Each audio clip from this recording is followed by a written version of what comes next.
තුමාගේ දැන් ප්‍රධාන ආරක්ෂකතුමාත් මම හිතලා අද අත්අඩංගුවට ගන්නවා කියලා කියලා තියෙනවා. ඉතින් අපි බලන්න ආවේ දැන් තමයි අපි දවල් තමයි මේක දැනගත්තේ. මම දන්නේ මොනවද බලාපොරොත්තු වෙන්නේ කියලා. දැන් එතුමාගේ ආරක්ෂාව මේ ආකාරයෙන් දුර්වල කරන්න කටයුතු කරන්නේ ඇයි කියලා.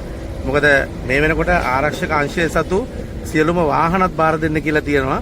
දැන් ආරක්ෂාව තියෙනවා. හැබැයි ආරක්ෂක අංශයන් වලට යන්න වාහනයක්වත් නැති තත්ත්වයක් තමයි තියෙන්නේ. දැන් ප්‍රබල ප්‍රහාර ටිකක් අහු වෙනවනේ මහින්ද රාජපක්ෂ මහතාගේ පාර්ශවයට. මොකද මේ අපි ආරච්චි නැත්නම් වාහනේ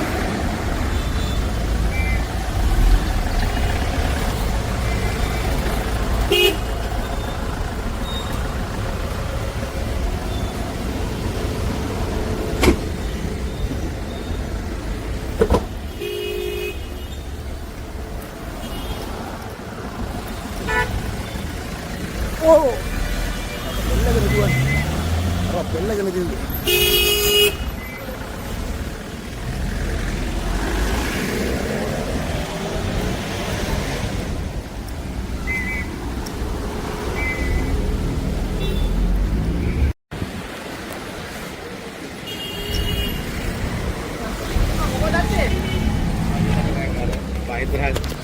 ජනාධිපතිතුමාගේ දැන් ප්‍රධාන ආරක්ෂකතුමාත් මම හිතලා අද අත්අඩංගුවට ගන්නවා කියලා කියලා තියෙනවා.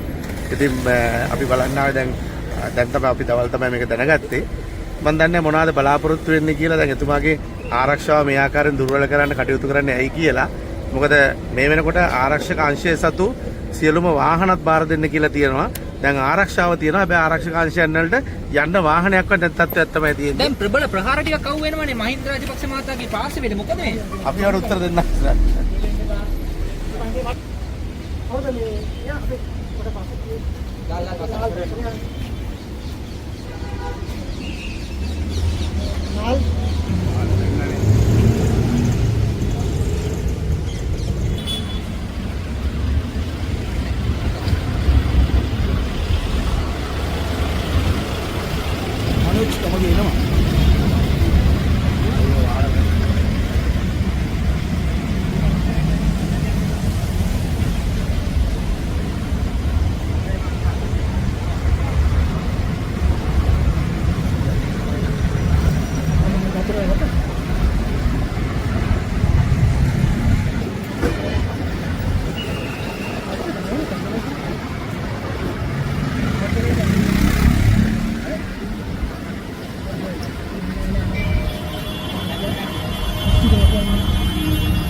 වාහන දෙකම කියන්නේ නෙවිල් වන්නේ ආරක්ෂක ඇතුළේද මම දන්නේ නැහැ පැහැදිලි නෑ.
ඕ පෙල්ලගෙන දුවන්නේ.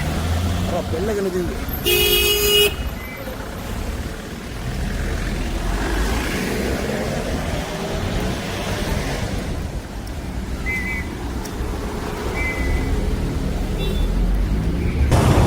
මීට සුළු වේලාවකට පෙර අල්ලස්සෝ දූෂණ විමර්ශන කොමිෂන් සභාව විසින් නෙවිල් වන්‍යාරච්චි, ඒ කියන්නේ හිටපු මහින්ද රාජපක්ෂගේ ප්‍රධාන ආරක්ෂක නිලධාරියව අත්අඩංගුවට අරන් තියෙනවා අල්ලස් දූෂණ කොමිෂන් සභාව.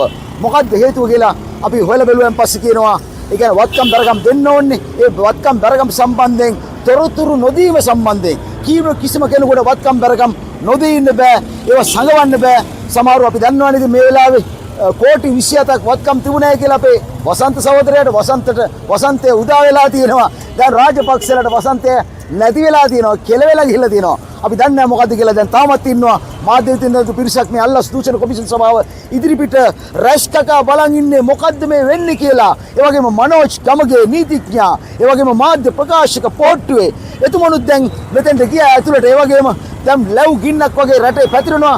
අද කොටුව මහේස්ත්‍රාත් අද ඒ කියන්නේ කොළඹ මහේස්ත්‍රාත් අධිකරණයට අලුත්කඩේ මහේස්ත්‍රාත් අධිකරණයට ඉදිරිපත් කිරීමට නියමිතයි. අප හම්බ වෙයිද නැද්ද කියලා අපි දන්නේ නැහැ. වැඩිදුර විස්තර අපි ඔයගොල්ලන්ට පසුවේ ලබා දෙන්නම්. අද මාධ්‍ය සාකච්ඡාවක් තිබුණා මේ 4 වෙනි මාළ ශ්‍රේණාගාරයේ අල්ලස් දූෂණ කොමිෂන් සභාව විවේචනය කරන්න බෑ. මොකද විනිශ්චයකාරතුමෙක් විවේචනය කරනවා වගේ තමයි අල්ලස් දූෂණ කොමිෂන් සභාව විවේචනය කරන්න බෑ. විශාල වැඩ කොටසක් දෙයිනේ කරගෙන යනවා.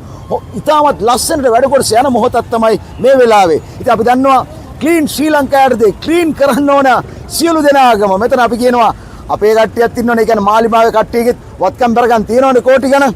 ඒවත් ඉතින් කොහොමද කියලා අහුවෙච්ච විදිය හොයාගත්ත විදිය ඉතින් එකින් එක ගන්න ඕන නේද? ඉතින් නැත්තම් බික්වෙච්චෙන් නැත්නම් අපිට අහන්න එපා. අපිට ඇහුවොත් අපිට පාන්ද කියලා අපි අහන්නේ. අපි අහන්නේ ඔක්කොම විස්තර අපි ඔයගලන්ට ටක්කෙට කියනවා. ටක් විත් ලාල්